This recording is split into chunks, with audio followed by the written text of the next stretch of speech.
Bismillahirrahmanirrahim. Assalamualaikum warahmatullahi wabarakatuh. Jadi pada pertemuan kita kali ini kita akan membahas tentang algoritma. Oke, langsung saja untuk menyingkat waktu. Apa sih algoritma itu? Di algoritma itu adalah urutan atau langkah-langkah yang kita gunakan untuk menyelesaikan atau mengerjakan suatu masalah. Nah, selanjutnya notasi algoritma. Notasi algoritma itu ada 3. Ada notasi deskripsi, kemudian diagram alir, kemudian ada pseudocode. Dan sekarang kita akan fokus kepada yang notasi deskripsi dan notasi diagram alir. Kalau notasi pseudocode ini sama halnya dengan kita membuat sebuah kode. Kita langsung saja implementasikan apa yang sudah kita buat itu ke dalam kode. Tanpa perlu kita harus membuat yang nomor 3 ini, ya. Jadi kita bisa gunakan salah satu di sini, notasi deskripsi atau notasi diagram alir. Ya, sekarang kita lihat seperti apa sih notasi deskripsi dan notasi diagram alir. Selanjutnya, notasi deskripsi. Notasi deskripsi ini,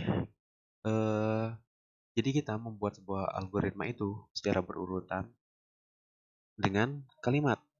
Kita deskripsikan, kita mau ngapain, kita mau apa, langkah-langkah yang akan kita lakukan itu apa saja, secara berurutan kita. Contohnya di sini kita akan menghitung sebuah luas lingkaran dengan jari-jari yaitu R, atau jari-jari itu sama dengan 10 ya. Nah, tentu saja nilai pi itu sudah aturan ya, tidak boleh dirubah. Itu 3,14, tidak boleh berubah. Nah, yang jadi pertanyaan sekarang adalah L-nya atau luasnya. Luasnya berapa sih? Oke, selanjutnya kita akan buat notasi deskripsinya. Pertanyaannya di sini adalah menghitung luas lingkaran. Ini masalah kita sekarang. Kita tidak tahu luas lingkaran. Jadi kita harus cari tahu nih. Langkah pertama yang harus kita lakukan untuk mencari luasnya yaitu harus mulai menulis sebuah deskripsi itu harus ada kata mulainya. Notasi deskripsi maupun notasi diagram alir dan yang sebagainya, kita harus mulai dengan kata mulai. Nomor 1, kita harus ada kata mulai. Yang kedua, kita melakukan proses inisialisasi. Artinya di sini kita akan membuat sebuah variabel. Ya, kita menentukan kita mau tampung nilai itu kemana. Kita mau taruh nilai pi atau nilai jari-jari itu kemana, sehingga nanti kita tinggal panggil rumus saja. Nah, contohnya di sini kita menampung variabel pi itu, kita menampung nilai 3,14 itu ke dalam variabel pi. Ini yang ditambahkan dengan variabel, ya. Jadi kita namakan 3,14 itu dengan nama pi. Kemudian jari-jari itu nilainya 10. Nilai 10 ini kita tampung ke dalam variabel R. R ini kita anggap sebagai jari-jari. Nah, selanjutnya L ini kenapa kosong? Loh, yang kita cari kan L. Harusnya kenapa dia kosong? Karena ini adalah masalah kita. Ini yang harus kita cari. Kita butuh variabel L ini untuk menampung nilai atau proses perhitungan dari 3,14 kali R kali R. Ya, selanjutnya yang ketiga, hitung luas. Nah, di sini ada proses. Setelah kita melakukan proses inisialisasi, kita lanjutkan ke dalam proses perhitungan. Nah, seperti yang sudah saya bilang tadi, ketika kita sudah menampung sebuah nilai ke dalam variabel, kita tidak perlu lagi memanggil nilainya. Kita cukup panggil namanya saja atau variabelnya saja. Contoh seperti ini, ada L. L ini karena dia kosong, kita gunakan untuk menampung nilai dari perhitungannya, maka di sini kita harus taruh dia di pertama. L sama dengan pi, artinya 3,14 dikali R. R sama dengan 10, berarti di sini 10 dikali R. Pi kali R kali R, atau L sama dengan 3,14 dikali 10 dikali 10. Tampilkan luas ke layar. Jadi selanjutnya setelah dia melakukan proses penghitungan, maka akan dilakukan proses menampilkan hasil ke layarnya. Tentunya kita harus memanggil nilai L-nya. L sama dengan 3,14 ya. Maaf, L sama dengan 314. Di sini kalau ditampilkan nanti di programnya dia akan ada koma-koma di sini. Ada 00-nya di belakang ya. Karena di sini ada 3,14. Kemudian setelah itu kita baru tulis selesai. Oke, lanjut. Notasi diagram alir. Notasi diagram alir ini kita membuat urutan atau proses-proses langkah-langkah dalam mengerjakan sesuatu itu dalam bentuk simbol. Beda halnya dengan notasi deskripsi yang tadi. Itu kita buat dengan kalimat, ya. Kita deskripsikan tuh apa pekerjaan kita mau ngapain. Kemudian kalau notasi diagram alir itu kita membuatnya dalam bentuk simbol. Contohnya seperti ini, simbol-simbolnya itu seperti apa sih? Apa memang udah ada aturannya atau bagaimana? Ya, simbol-simbol itu sudah ditentukan. Eh, yang mau kita gunakan itu yang mana? Jadi simbol-simbol itu tidak boleh kita sembarangan gunakan. Jadi sudah ada ketentuannya. Jadi simbol yang ini apa fungsinya, simbol yang ini apa fungsinya, simbol yang ini apa fungsinya. Jadi sudah jelas, sudah ditentukan ya. Oke, lanjut. Nah, kita lihat di sini ada simbol yang oval itu yang dinamakan dengan terminator.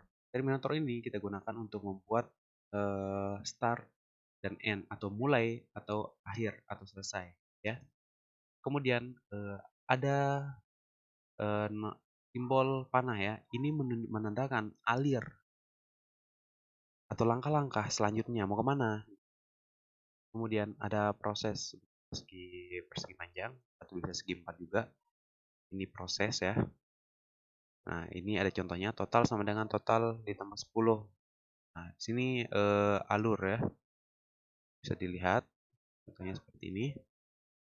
Kemudian ada input output ya. Ini baik inputan dari keyboard atau inputan dari perangkat-perangkat lain gitu ya. Kemudian di sini ada decision. Decision ini kita gunakan untuk melakukan proses percabangan, proses pemilihan. Contohnya, jika nilainya 10, maka jika nilainya lebih dari 10, maka nilainya A misalnya. Jika kurang dari 10, maka nilainya B. Ya, itu dinamakan dengan decision. Ini false dan seterusnya. Jika dia iya atau jika dia salah, maka dia mau ngapain di sini? Ini dia mau ngapain? Selanjutnya, ini ada preparation. Ini dinamakan dengan inisialisasi. Pemberian nilai awal. Seperti yang kita lakukan tadi, di notasi deskripsi, kita membuat sebuah inisialisasi. Ya. Oke, lanjut. Kemudian ada predefinition. Ini yang dinamakan dengan subprogram. Jadi di bahasa pemrograman itu ada yang dinamakan dengan program utama dan dengan subprogram. Jadi subprogram itu kita membuat sebuah fungsi untuk menjalankan fungsi yang lain. Contohnya seperti ini. Dalam satu kelas, tentunya ada santri atau siswa di dalam kelas itu. Nah, sub-subnya itu siapa? Sub-subnya itu adalah santrinya itu sendiri. Nah, untuk atau biar kelas itu bersih, tentu saja sub-sub ini harus bekerja untuk membersihkan. Ada yang membersihkan jendela, ada yang membersihkan bangku, dan ada yang menyapu dan lain sebagainya. Itu adalah sub-program ya. Kemudian di sini ada on page connection. On page connection ini kita gunakan untuk sebagai sambungan ya. Misalkan contoh seperti ini. Dalam satu page ini kan layar putih ini satu page ya. Ya, kita misalkan buat notasi flowchart itu dari atas sampai bawah full nih, ternyata tidak muat. Akan tetapi dalam satu page itu di samping kanan ini masih ada lowongan, masih bisa dilanjutkan di sini. Dan ternyata flowchart kita itu harus nyambung ke bawah gitu. Nah, kita bisa gunakan ini untuk membuat di sampingnya, ya. Nah, kemudian yang off page. Off page ini seperti apa sih? Off page ini saya gunakan untuk membuat sebuah sambungan antar page. Misalkan lembar di sini, saya mau buat ini. Ternyata dia full gambar ini, lembaran ini. Lalu saya mau lanjutkan di page selanjutnya. Di sini kita bisa lanjutkan di sini, ya. Oke, sekarang kita buat aja contohnya. Contohnya seperti ini. Misalkan ini saya mau sambung ke sini misalkan ya. Kita taruh di sini, kita hapus. Yang ini saya pindahkan ke sini.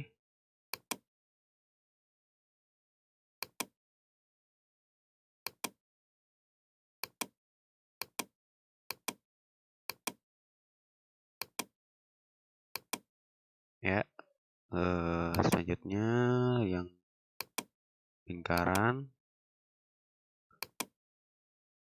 kita bisa berikan kode di sini. A misalkan ya. Nah, ini sebagai penanda nanti kalau sambungan A ini ada di sini gitu. Kemudian insert, kita kasih contoh lagi. Kita kasih dia alurnya. Ya, nggak apa-apa. Ini kita copy, kita pastekan. Ini kita taruh di sini. Ya, seperti ini kurang lebih ya. Tanya seperti ini. Ketika nanti misalkan yang ini full sampai bawah, ini kita bisa buat di sampingnya. Lalu kemudian yang off page-nya itu seperti apa? Contohnya, ini saya cut dulu ya. Kemudian saya cari simbolnya.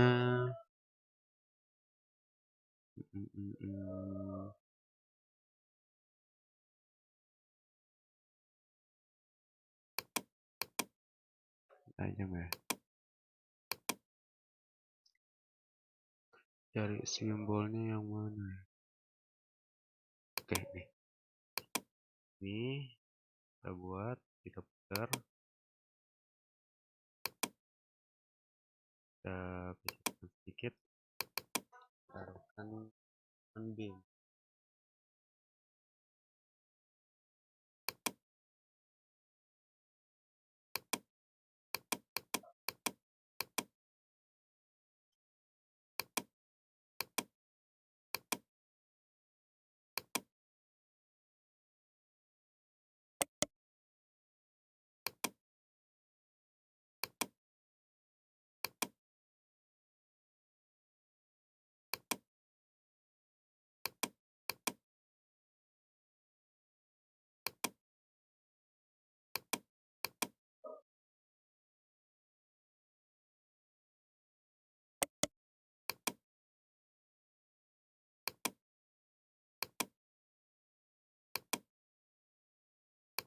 Oke, ini ya. Sekarang di page selanjutnya. Ini contohnya saya copy sudah ya. Ini saya mau buat contohnya di sini. Lanjutan ya. Kemudian ini saya copy lagi.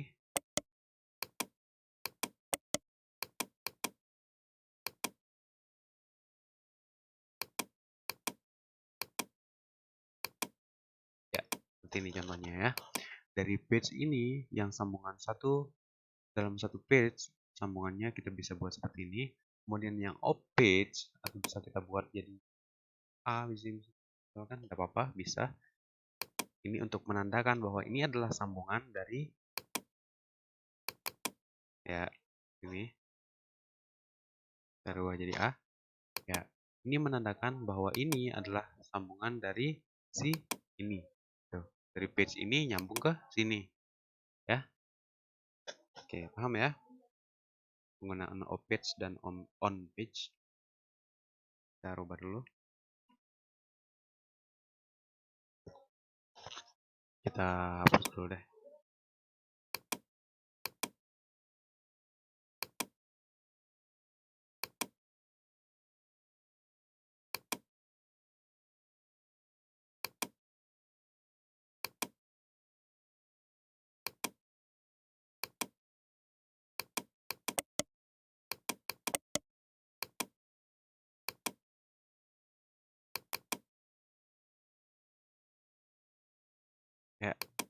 Itu ya contoh dari on page connection dan off page connection. Selanjutnya di sini kita akan membuat contoh bagaimana sih penggunaan atau pengimplementasian atau contoh dari pembuatan notasi diagram alir ya. Di sini kita mulai. Mulai itu simbolnya mana? Mulai itu simbolnya dari sini. Kita lihat ada terminator start atau end ya. Kemudian ada proses di sini, ada simbol untuk preparation atau inisialisasi awal ya.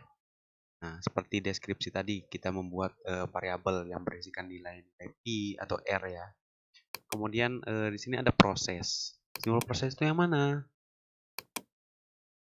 Proses itu yang mana sih? Yang ini, proses ya.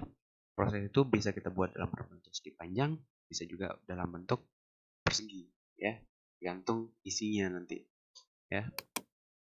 Nah, ini karena isinya panjang makanya dia jadi bentuk persegi panjang.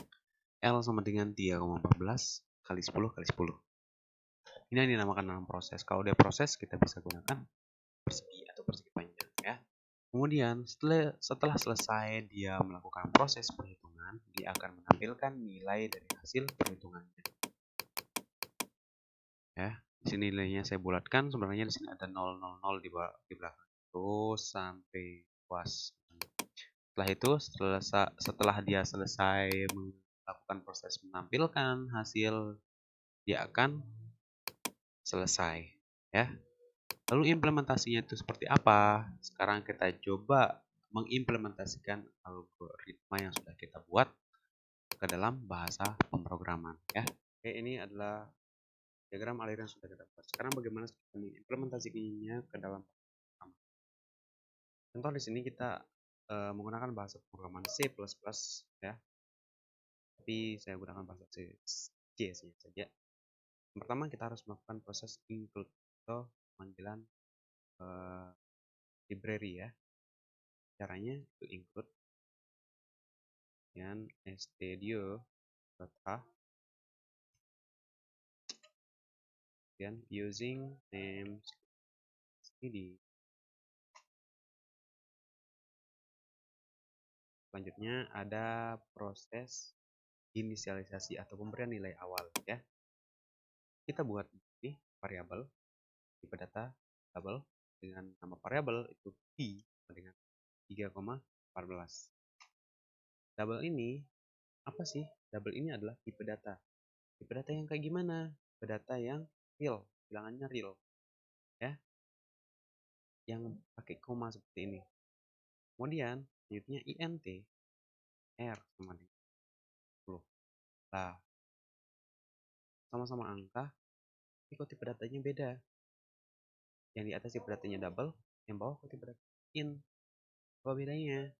Yang double ini kita gunakan untuk menampung tipe data yang bilangannya real. Kemudian untuk yang int atau int kita gunakan untuk menampung tipe data yang bilangan yang sudah dibulatkan ya. Ada desimal seperti ini ya. Sudah tidak ada koma, kita pakai koma. Selanjutnya double yang ditanyakan itu adalah luasnya ya. Kenapa di bawah lagi pakai double ini? Karena ini 3,14 dan ini 10 ya. Tentunya kita akan membutuhkan nilai atau nilai aslinya, hasil pengalian antara R dan ya. Yuk. Di sini kita lihat ada proses proses hitungan ya. Ini dari R kali R kali R. Sekarang kita buat int main. Ini yang dinamakan dengan program pertama. Sekarang kita lakukan proses itu. L kita panggil variabel kita inisial tadi. Kita kalikan I R R koma print F print format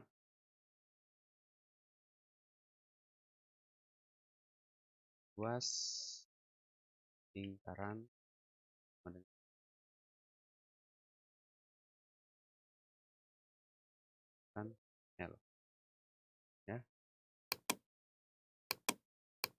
titik koma. Oke, sekarang kita coba jalankan. Kok ada printf sih? Kan di notasi yang sudah kita buat nggak ada printf.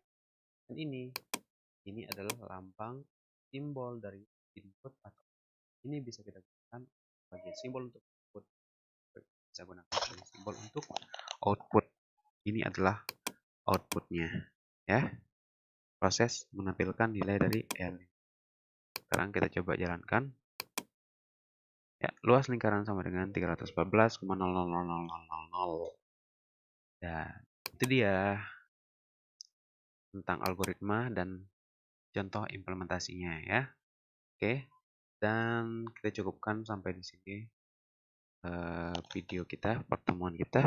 Semoga apa yang kita bahas pada video ini semoga bermanfaat.